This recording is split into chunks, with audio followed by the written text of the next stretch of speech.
Ok, pa si pogledamo, tle imamo še en kondenzator v živo, ga priključimo na ŠMI, šolski malo napetostni izvir. Tukaj ga napolnimo, nekaj časa pustimo kondenzator na 6 voltih, recimo tukajle, da se plošča noter na elektrijo, potem ga izklopimo. Kondenzator je zdaj nabit, obe plošči sta nabiti in zdaj bomo priključili na ta kondenzator eno žarnico primerne napetosti, taka kolesarska 6-voltna. In za kratek čas bo žarnica svetila, dokler se ne bo spraznil kondenzator, naboj na kondenzatorju. Danes bomo zapisali, kaj so to električni izviri, vodniki, porabniki, kratek stik in kaj je to električna varovalka. Električni izvir poganja pač električni tok, sem spada baterija, galvanski člen, akumulator, sončna celica, generator.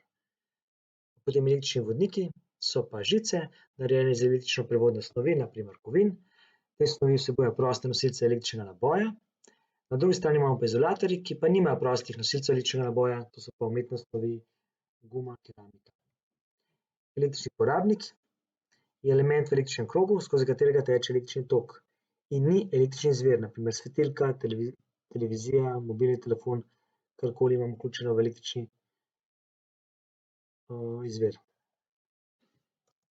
Kratek stik. Če imamo električni krog sklenjen, brez porabnika, pride do kratkega stika. Po žicah steče velik električni tok, zaradi česar se vodnik močno segreje.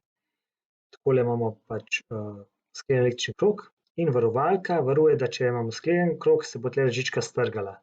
To je simbol za varovalko. Ponavadi imamo tule še neki porabnik, a ne, pa potem do tega ne pride. V tem primeru pa pač ni.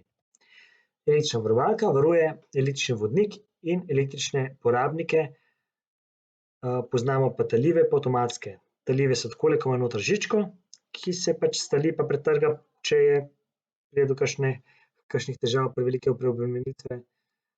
Ali pa avtomatske, ki so tako na principu kemičnega, na principu toplotnega ali magnetnega učinka, se samo izklopi stikalo.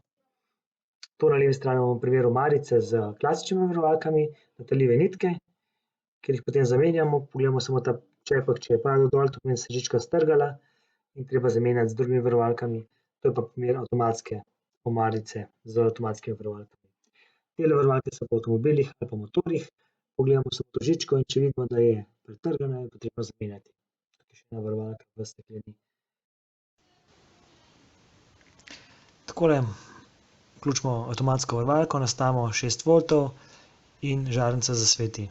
Tako da tistale rdeča tipka, tamle imamo, je avtomatska varovalka, takole izgleda spodnji pod žarnico podnožje.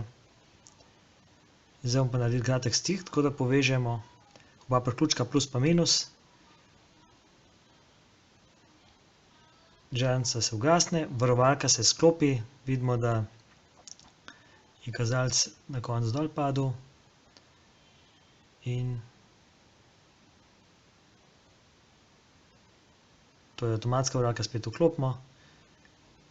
In naredimo še enkrat kratek stik, samo tako, da povežemo obe žici med sabo.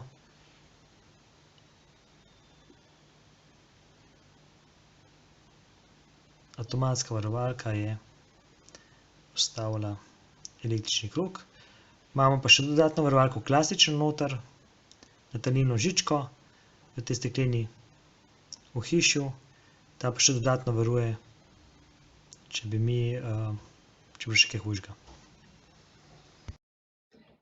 Učinki električnega toka so pa svetlobni, toplotni, magnetni in kemični, smo jih pa že zadnjič omenjali.